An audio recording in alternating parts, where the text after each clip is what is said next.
Assalamualaikum warahmatullahi wabarakatuh. Alhamdulillahirrabbilalamin. Assalatu wassalamu ala asrafil anbiya wal mursalin. Sayyidina Muhammadin wa ala alihi wa ashabihi ajma'in. Rabbi shrahli sadri wa yassirli amri wa hlul 'uqdatam min lisani yafqahu qawli. Amma ba'd. Pertama-tama marilah kita panjatkan puja dan puji syukur kehadirat Allah Subhanahu wa taala yang telah melimpahkan rahmat dan karunia-Nya kepada kita semua sehingga kita dapat menyimak video materi pembahasan mengenai soal berorientasi High Order Thinking Skill atau HOTS. Sebelumnya, di sini saya ingin berterima kasih kepada Bapak Agus Kamaluddin selaku dosen pengampu mata kuliah penilaian pembahasan kimia. Sebelumnya di sini juga saya akan memperkenalkan anggota kelompok dari kelompok 5. Yang pertama, saya sendiri Herbayu Alfiandi Surya Laksono, kemudian Mbak Gerda Pintoko Tunjung Sari, dan Mas Muhammadiyah Aditya Hidayah. Baik, untuk pembahasan yang pertama saya serahkan kepada Mbak Gerda selaku pemateri yang pertama pada kali ini. Kepada Mbak Gerda Pintoko Tunjung Sari, waktu dan tempat saya persilahkan. Oke, terima kasih sebelumnya atas kesempatannya. Kemudian mengenai model pembelajaran abad 21. Model pembelajaran di abad 21 ini hendaknya diarahkan untuk mendorong peserta didik agar mampu mencari tahu dari berbagai sumber observasi, bukan diberitahu, lalu merumuskan masalah atau menanya, bukan hanya menyelesaikan masalah atau menjawab, kemudian berpikir analitis atau mengambil keputusan, bukan berpikir mekanistis atau rutin, dan menekankan pentingnya kerjasama dan kolaborasi dalam menyelesaikan masalah. Kemudian slide selanjutnya, HLTS harus dimiliki oleh peserta didik sebagai upaya mempersiapkan SDM yang kritis dan kreatif sehingga mampu memenuhi tantangan dan tuntutan abad 21 yang disebut juga dengan era global atau era pengetahuan atau era teknologi dan informasi. Semakin baik HLTS seorang, maka semakin baik pula kemampuannya dalam menyusun strategi dan taktik memenangkan persaingan bebas di era global. Baik, terima kasih Mbak Gerda atas pembahasannya. Selanjutnya di sini saya akan membacakan pokok pembahasan yang akan kita bahas. Sebelumnya saya ingin meralat untuk pokok pembahasannya. Yang pertama, asal mula dan konsep soal HOTS. Untuk pembahasan yang kedua, seharusnya tujuan pembuatan soal HOTS. Yang ketiga, karakteristik soal HOTS. Yang keempat, penyusunan soal HOTS. Yang kelima, strategi dan implementasi penyusunan soal HOTS lebih cenderung ke penilaiannya. Dan yang terakhir, yaitu yang keenam, cara menjawab soal HOTS. Untuk pembahasan yang pertama, yaitu asal mula dan konsep soal HOTS akan dibacakan oleh Mas Adit. Kepada Mas Adit, waktu dan tempat saya persilahkan. Baik, terima kasih kepada Mas Bayu atas waktunya. Di sini saya akan menjelaskan mengenai asal mula dan konsep soal HOTS. Istilah HOTS atau HOTS pertama kali diperkenalkan oleh Benjamin S. Bloom pada tahun 1996 melalui buku Taksonomi Tujuan Pendidikan atau dalam bahasa Inggrisnya itu Taxonomy of Educational Objective. Dalam buku ini, Bloom menjelaskan tentang tahap pembelajaran kognitif. Tahap ini dibagi oleh Bloom menjadi 6 tingkatan, yaitu ada tahap pengetahuan atau knowledge, tahap pemahaman atau comprehension, tahap aplikasi atau application, tahap analisis atau analysis, tahap sintesis atau sintesis, dan yang terakhir itu ada tahap evaluasi atau evaluation. Nah, high order thinking sendiri merupakan kemampuan berpikir yang tidak sekedar mengingat atau recall, menyatakan kembali atau restate, atau merujuk tanpa melakukan pengolahan atau recite. HOTS pada konteks assessment mengukur kemampuan. Yang pertama itu ada transfer satu konsep ke konsep lainnya. Yang kedua memproses dan menerapkan informasi. Yang ketiga mencari kaitan dari berbagai informasi yang berbeda-beda. Yang keempat menggunakan informasi untuk menyelesaikan masalah. Dan yang terakhir atau yang kelima itu menilai ide dan informasi secara kritis. Meskipun demikian, soal-soal yang berbasis HOTS tidak berarti soal yang lebih sulit daripada soal yang recall. Stiggins pada tahun 1994 menyatakan dimensi proses berpikir dalam taksonomi Bloom sebagaimana telah disempurnakan oleh Andreessen dan Krathwohl tahun 2001. HOTS pada umumnya mengukur kemampuan pada ranah menganalisis atau analyzing, biasa disebut dengan C4, mengevaluasi atau evaluating C5, dan mengkreasi atau creating C6. Proses berpikir tersebut terlihat pada gambar piramida berikut.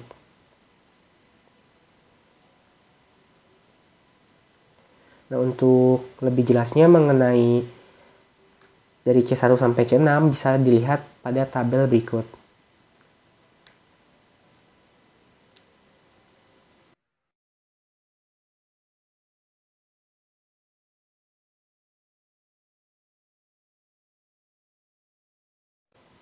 Nah, pendapat dari para ahli mengenai HOTS yang pertama itu menurut Heong et al. Tahun 2011 menyatakan dimensi pembelajaran Marzano mengasumsikan bahwa proses pembelajaran melibatkan interaksi dari 5 jenis berikut. Berpikir. Yang pertama ada sikap dan persepsi positif tentang pembelajaran.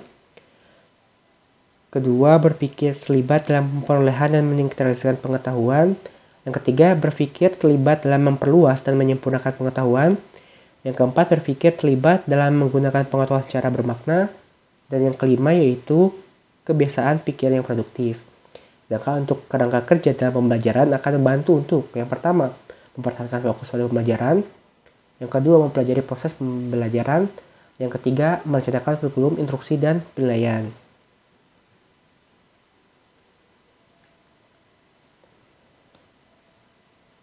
Marzano dalam Rusman membagi habits of mind ke dalam 3 kategori, yaitu self-regulation, critical thinking, dan creative thinking.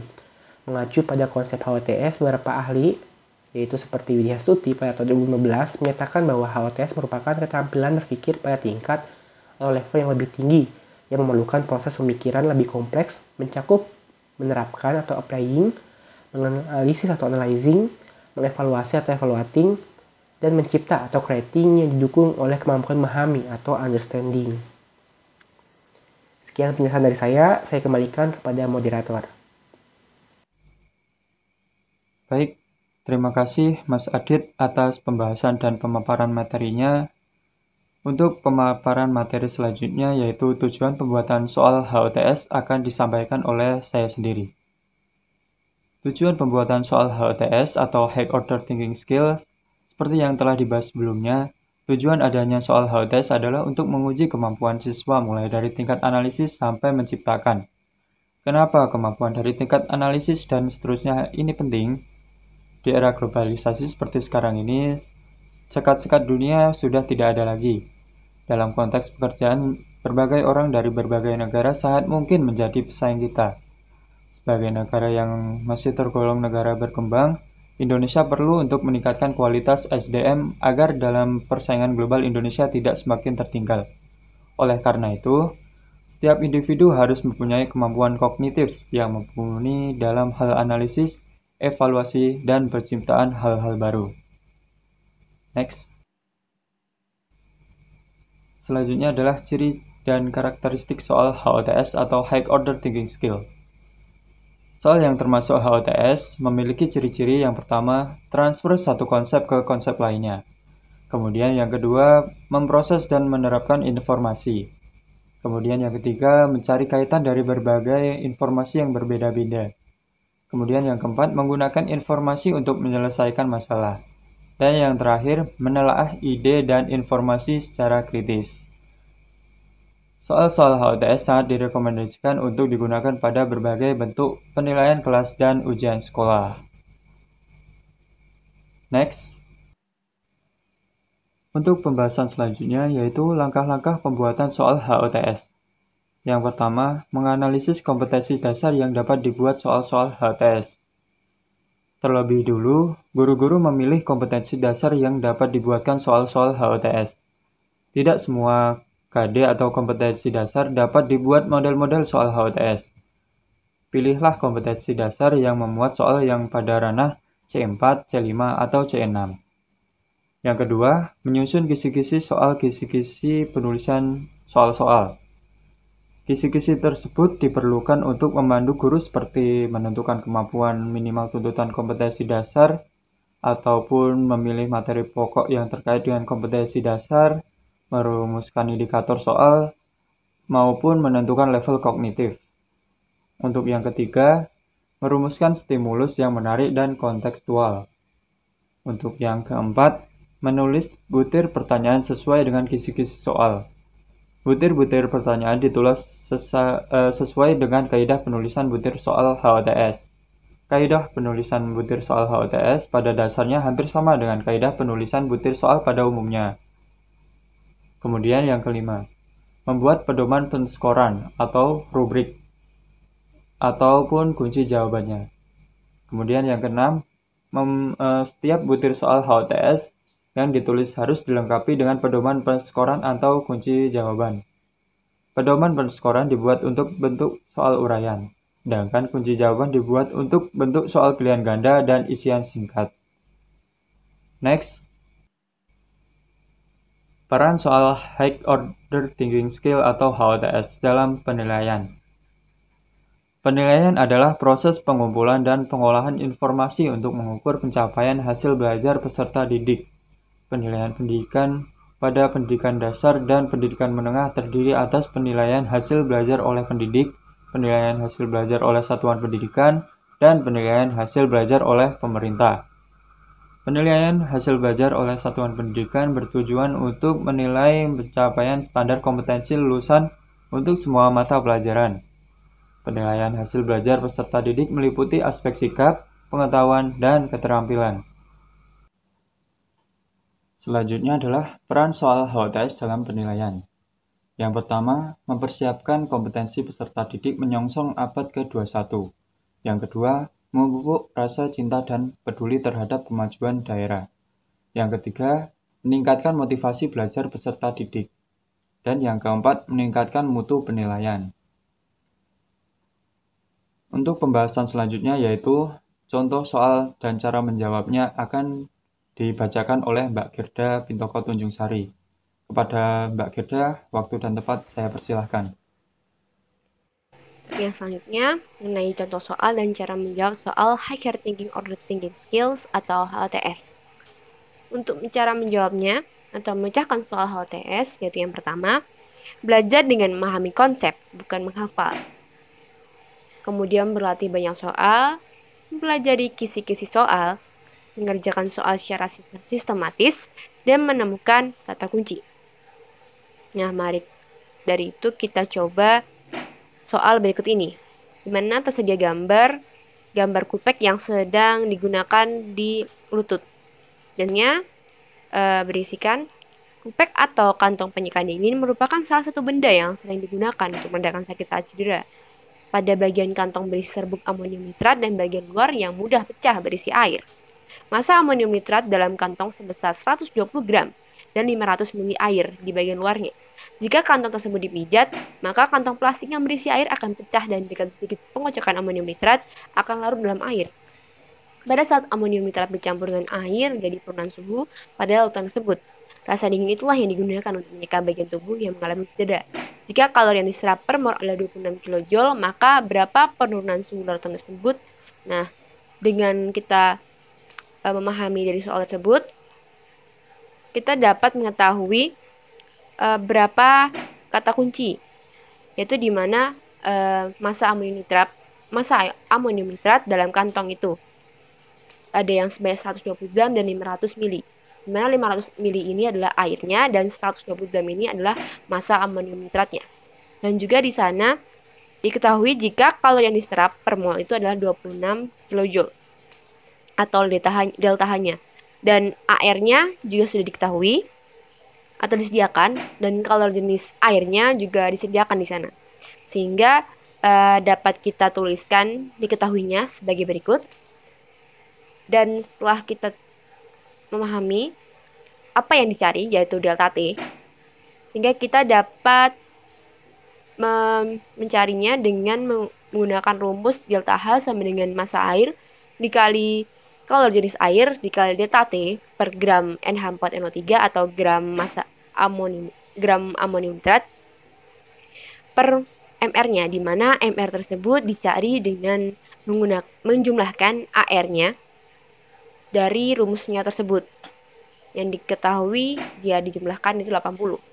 Sehingga dapat kita ketahui delta T-nya yaitu sebanyak 18,57 derajat Celcius. Baik, untuk soal yang kedua juga masih sama modelnya seperti yang pertama. Soal kedua masih menggunakan gambar untuk medianya, yaitu gambar obat tersebut atau obat aspirin.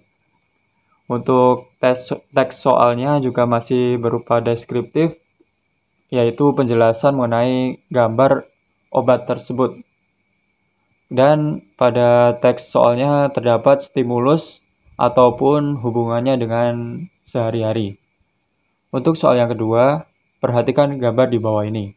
Gambar tersebut adalah gambar sebuah obat yang bernama aspirin. Aspirin atau asam asetil salisilat merupakan obat yang bersifat asam organik lemah. Obat ini berfungsi untuk menurunkan demam atau antipiretik, meredakan peradangan atau antiinflamasi, peredam rasa nyeri atau analgetik, dan mencegah sel darah atau trombosit menempel pada dinding pembuluh darah, sehingga pembekuan darah dapat dihambat atau antiplatelet. Apabila Anda memiliki 3 tablet aspirin, yang satu tabletnya sama dengan 0,3 gram, kemudian dilarutkan dalam 200 ml air. Reaksi yang terjadi bisa dilihat pada di bawah ini. Kemudian, pH larutan aspirin yang diperoleh adalah diketahui Ka sama dengan 2,5 kali 10 PAD min 5. Next, untuk caranya, diketahui aspirin atau asam lemah. Ka sama dengan 2,5 dikali 10 PAD min 5 dalam 3 tablet, yaitu satu tabletnya sama dengan 0,3 gram. Kemudian kita kalikan 3 kali 0,3 gram sama dengan 0,9 gram untuk total 3 tablet. Untuk volume air sama dengan 200 ml. AR karbon atau ARC sama dengan 12, ARH sama dengan 1, ARO sama dengan 16. Ditanya pH, jawab. Yang pertama kita lakukan adalah cari MrHC9H7O4 atau aspirin tersebut. Untuk ARC ada 9, jadi 9 dikali ARC, kemudian ditambah ARH-nya ada 8, ditambah ARO-nya ada 4. Jadi sama dengan 9 kali 12 ditambah 8 kali ARH atau 1, ditambah 4 dikali ARO atau 16. Untuk 9 kali 12 sama dengan 108. Kemudian ditambah 8 kali 1 sama dengan 8. Terus kemudian 4 kali 16 sama dengan 64. 108 ditambah 8, kemudian ditambah 64. Hasil akhirnya adalah 180. Kemudian setelah mendapatkan MR dari aspirin, kita masukkan ke dalam rumus. Rumusnya adalah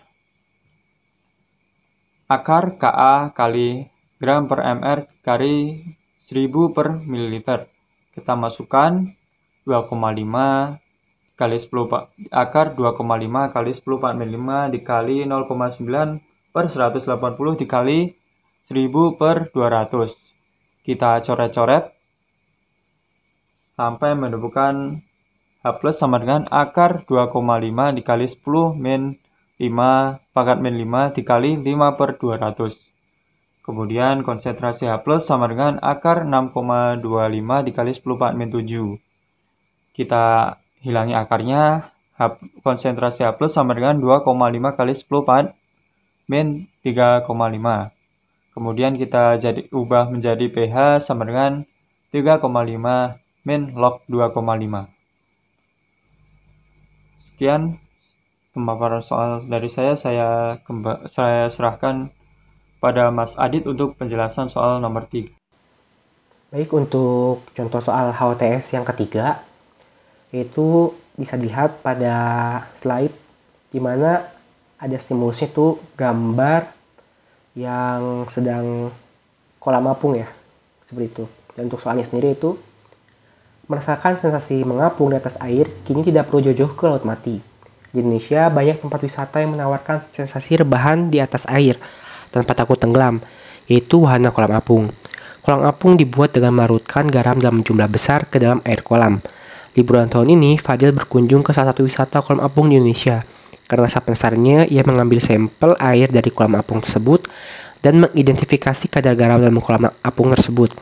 Ia mendidihkan sebanyak 1 kg air kolam apung tersebut dan mengukur titik didihnya menggunakan termometer. Ternyata, air tersebut mendidih pada suhu 100,60 derajat Celcius. Jika diasumsikan garam yang terkandung dalam air kolam adalah NaCl, maka kadar garam dalam kolam apung tersebut sebesar mol per kilogram, di mana diketahui untuk Kb-nya adalah 0,52 derajat Celcius per meter. Nah, untuk bisa menjawab soal HOTS dengan tipe seperti ini, pertama kita harus mencatat data-data yang telah diketahui pada soal tersebut. Seperti itu. Di mana untuk datanya yang diketahui ada TB larutan yaitu 100,60 derajat Celcius. Untuk TB pelarutnya kan karena menggunakan air ya. Air itu titik didihnya seperti yang kita tahu 100 derajat Celcius. Nah, kita itu harus mencari delta TB gitu. Jadi delta TB itu sama dengan titik didih larutan dikurangi titik didih pelarut. Sehingga 100,60 dikurangi 100 derajat Celcius adalah 0,60 derajat Celcius. Itu adalah delta TB-nya. Untuk P atau jumlah pelarutnya itu ada 1 kg. Nah, kita juga perlu membutuhkan data MR, NaCl, di mana NaCl itu diperoleh dari air Na ditambah air Cl, seperti itu. Dan Kb-nya juga tadi ketahui yaitu 0,52 derajat Celcius per meter tuh. Ditanya kadar garamnya itu kan tadi mol per kilogram ya. Nah, untuk mol per kilogram itu kan molalitas, sama aja kayak molalitas. Jadi kita itu menggunakan rumus yang molalitas. Jadi delta TB sama dengan Kb dikali gram per mr NaCl dikali 1000 per P. Nah, jadi awalnya kan delta TB sama dengan Kb dikali molalitas kan. Karena kita ingin mencari molalitasnya, berarti molalitas yang ditanyakan seperti itu. Jadi kita tinggal masukkan ke rumus, sehingga delta TB yang telah kita cari tadi 0,60 sama dengan Kb-nya tadi ketahui tadi itu 0,52 derajat Celcius per meter. Mohon maaf ya, ini bukan mol tapi per meter. Dimasukkan. Terus molalitas itu kalau rumusnya kalau dibuka jadinya gram per mr NaCl dikali 1000 per banyaknya pelarut seperti itu dalam kilogram. Ini kita masukkan. Jadi gram per 58,5 dikali 1000 per 1. Nanti akan kita peroleh bahwa hasilnya itu adalah akan dapat persamaan 0,60 sama dengan 80 dikali gram per 9. Sehingga untuk mencari gramnya adalah 0,60 dikali 9 dibagi 80 sama dengan gramnya 6,75 dikali 10 pangkat min 2. Nah, untuk mencari molalitas itu rumusnya adalah gram per mr NaCl dikali 1000 per P. Nanti kita masukkan nilai gramnya sehingga diketahui molalitasnya atau mol per kilogram NaCl-nya itu ada 1,153 mol per kilogram. Seperti itu.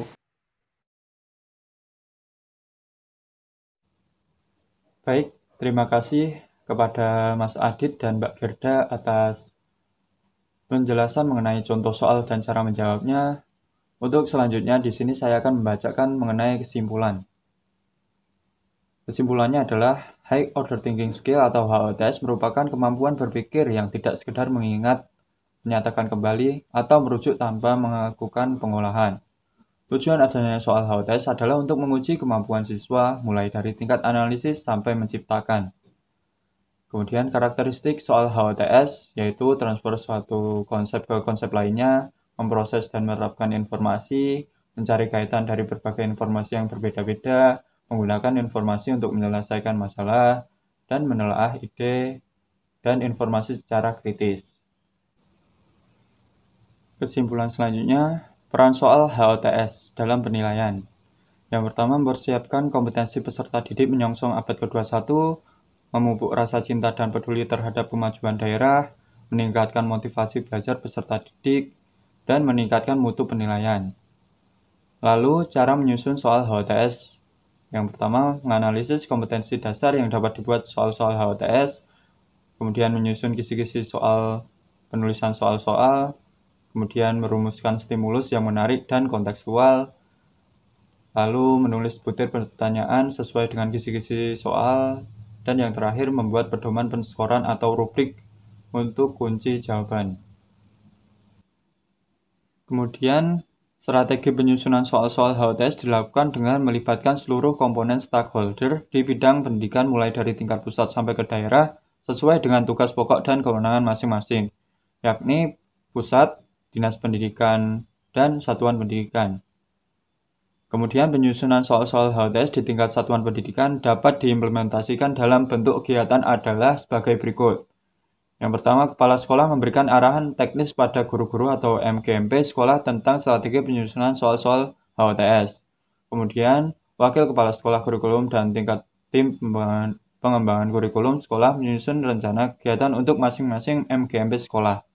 Dan yang ketiga, kepala sekolah menugaskan guru atau MGMP sekolah melaksanakan kegiatan sesuai rencana kegiatan. Berikut daftar pustaka yang kita gunakan untuk membuat PPT dan makalah mengenai soal berorientasi HOTS. Sekian pemaparan materi dari kelompok 5. Bila ada salah kata ataupun perkataan yang kurang jelas, mohon dimaafkan. Wabillahi taufik wal hidayah. Wassalamualaikum warahmatullahi wabarakatuh.